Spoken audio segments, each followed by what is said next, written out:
Bonjour à toutes et à tous, bienvenue sur l'Union TV et l'Est Éclair TV pour un nouveau numéro du Rendez-vous de l'Info. Une bourse au permis de conduire, c'est ce que propose la municipalité de Cézanne à ses habitants. Alors que les personnes intéressées ont jusqu'à vendredi soir pour déposer leur dossier, notre invité est le maire Sacha Evac, on le retrouve dans quelques minutes. On ira également à Troyes pour découvrir les films les plus vus en 2021. Mais tout de suite, voici un résumé complet de l'actualité.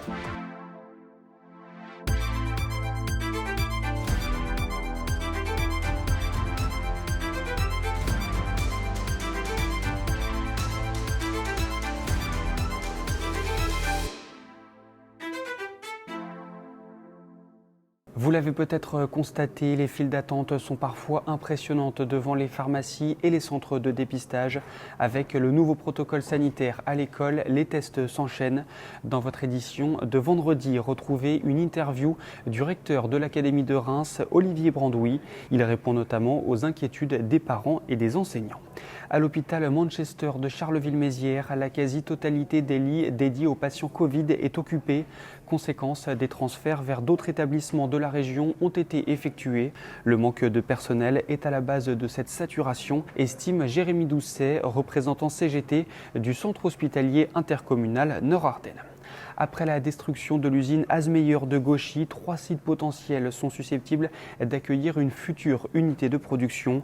Tous sont situés sur la zone du Royeux. La direction a réuni dans la journée l'ensemble du personnel afin de présenter les différents scénarios possibles et répondre aux nombreuses interrogations. Pour rappel, un incendie a ravagé la grande majorité de la bâtisse de 7000 m². La préfecture de l'Aube suspend la chasse dans 3 communes du nord du département, Arambécourt, Bailly-le-Franc et Joncrieuil. En cause, la découverte de 2 aigrettes retrouvées mortes et positives à l'influenza aviaire hautement pathogène. Certaines communes marnaises sont également concernées autour de l'étang du Grand Coulon. Une zone de contrôle temporaire a été définie. Et enfin, une centrale photovoltaïque doit voir le jour d'ici quelques années près de Rhônay dans la Marne. Mais une piste d'aviation pourrait changer la donne. Les opposants au projet en appellent au prince Albert II de Monaco, dont le grand-père s'y est illustré pendant la Première Guerre mondiale. L'objectif, qu'il appuie leur demande de préservation d'une partie du site. Tous les détails dans votre édition de vendredi.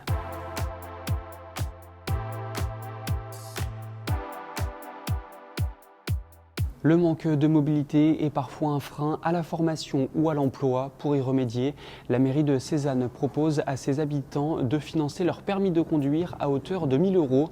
Date limite pour déposer son dossier vendredi soir. Le maire Sacha Evac nous a accordé quelques minutes. Sacha Evac, bonjour. Bonjour Antonin. Il ne reste plus que quelques heures pour profiter de la bourse au permis de conduire instaurée par la ville de Cézanne. Est-ce que vous pourriez tout d'abord nous présenter le concept ? Oui, bonjour de nouveau à toutes et à tous. Donc, c'est la 2e édition de la bourse au permis que la ville de Cézanne met en place. Et aujourd'hui, l'idée, c'est de pouvoir faire profiter l'ensemble des personnes qui le souhaitent d'une aide financière de 1 000 € en contrepartie donc d'une cinquantaine d'heures qui seront redonnées à la collectivité ou à une association partenaire. Et aujourd'hui, en fait, c'est possible encore de s'inscrire jusqu'au 7 janvier et encore 5 places sont disponibles. 16 heures de travail en contrepartie, c'était quelque chose d'important pour vous ? Oui, tout à fait, puisqu'on s'est aperçu que dans un certain nombre de collectivités ou même dans des organismes comme Pôle emploi, il existait des aides financières, mais faute d'un suivi particulier ou d'une contrepartie financière, il s'avérait que les participants ne finalisaient pas le permis dans leur intégralité. Et l'idée aujourd'hui aussi pour nous, c'était de travailler en partenariat avec des associations que l'on connaît, notamment qui sont partenaires sur ce dispositif, le CIAS, PIST et la mission locale, puisque l'accompagnement va se faire aussi d'un point de vue, je vais dire, psychologique.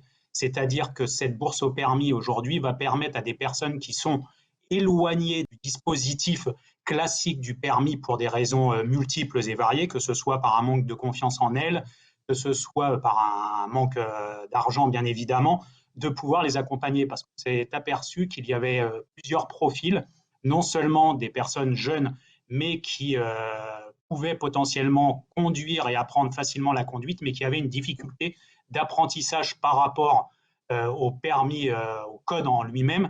Et l'idée était de les accompagner donc avec des professionnels, que ce soit avec le CIAS ou avec l'association PIST, qui feront tout ce travail justement d'écoute et essayer de revaloriser la personne qui se dit de toute façon incapable d'avoir ce permis. Et la deuxième partie était aussi de pouvoir aider des personnes plus âgées, puisque ça ne concerne pas, ce n'est pas une bourse au permis qui concerne uniquement les jeunes. C'est ouvert à partir de 17 ans jusqu'à 99 ans, si je peux m'exprimer ainsi, puisqu'on s'est aperçu sur le territoire qu'il y a effectivement un problème de mobilité qui est avéré et qui concerne également les personnes âgées qui malheureusement perdent un conjoint ou une conjointe et qui jusque-là n'avaient jamais eu le besoin d'utiliser un véhicule, mais du fait de la disparition de leur conjoint, se retrouvent malheureusement bloqués, que ce soit pour se rendre à l'extérieur pour des rendez-vous médicaux ou même pour aller faire leurs propres courses sur le territoire. Donc voilà, c'est une bourse au permis qui n'est pas spécifique aux jeunes, qui s'ouvre bien à l'ensemble de la population qui en a besoin. Vous en parliez vous-même, l'enjeu d'une telle opération, c'est vraiment favoriser la mobilité? Oui, tout à fait, puisque malheureusement, dans le sud-ouest marnais, Cézanne, qui fait office de centre-bourg avec donc plus de 5000 habitants, est totalement enclavé puisque nous n'avons pas de gare sur le territoire et nous n'avons pas non plus de moyens de locomotion par bus non plus. Et on sait très bien que du fait également de l'absence de permis, cela freine l'emploi, la possibilité pour certaines personnes de trouver un emploi ou éventuellement de trouver une formation. Donc aujourd'hui, l'idée, c'est vraiment aussi un double objectif de pouvoir aider non seulement à avoir ce permis qui permettra à des personnes de se rendre plus mobiles, mais aussi de pouvoir insérer des personnes qui sont aujourd'hui éloignées de l'emploi. On en parlait il y a quelques instants et justement, vous nous le disiez vous-même, c'est quelque chose qu'il est possible de faire qu'on ait 18, 22 ou 60 ans. Est-ce qu'il y a d'autres conditions à respecter pour pouvoir prétendre à cette bourse ? Oui, tout à fait. Donc, il faut être cézannais depuis au moins une année, pouvoir justifier donc de la présence sur le territoire et également des conditions de ressources, mais qui ne deviennent uniquement dans un deuxième temps. C'est-à-dire qu'on n'a pas établi des grilles très strictes, mais je le répète, il y a encore aujourd'hui 5 places disponibles. Et le cas échéant, sur la première édition, nous avions eu 17 dossiers au lieu de 15. Et donc, on avait complété l'enveloppe pour ne mettre personne de côté. Je reviens sur ces heures qu'on donne en contrepartie à la ville. Vous le disiez, c'est pour par exemple des associations. Vous avez des exemples à nous donner de missions que feraient les candidats s'ils étaient retenus? Oui, donc le premier exemple, c'est lorsqu'il y a des événements sportifs. Donc, par principe, la ville est toujours à l'écoute des associations, que ce soit par le prêt de matériel ou par la gratuité des salles qui sont mises à disposition à l'ensemble des associations cézannaises. Et lorsqu'il y a des grandes manifestations, par exemple sportives, on a généralement besoin de bénévoles pour baliser soit un terrain, soit un parcours, ou alors lorsqu'il y a une manifestation culturelle, on a besoin de personnes pour encadrer, pour placer les gens, ou là, tout récemment, il y avait l'exposition de crèche au couvent de la Chapelle des Récollets, avec des permanences tous les week-ends. Donc là, on avait besoin de bénévoles également pour tenir ces permanences. Donc là, c'est vraiment justement le type d'exemple qui peut permettre à ces bénévoles de rendre, entre guillemets, ces 50 heures. Et c'est vraiment toutes les associations qui peuvent en faire la demande, que ce soit des associations sportives, culturelles. À partir du moment où ce sont des associations cézannaises et qu'elles ont besoin de bénévoles, on peut solliciter les personnes avec leur accord, bien évidemment, pour leur faire effectivement rendre ces 50 heures. Un autre exemple, ça pourrait très bien être aussi pour la collectivité, de se dire l'été, on a besoin d'un désherbage manuel, par exemple, au cimetière. Pourquoi pas, effectivement, solliciter certaines personnes qui le souhaiteraient et qui seraient intéressées. Mais voilà, mais c'est toujours sur la base aussi d'une demande. On n'oblige pas les gens, à exercer un certain nombre de contreparties. Quels ont été les films les plus vus à Troyes en 2021? La rédaction de l'Est Éclair s'est penchée sur le sujet. Regardez.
c'est la fin de cette édition. Je vous retrouve ce vendredi à partir de 18 h pour un nouveau numéro du Rendez-vous de l'Info.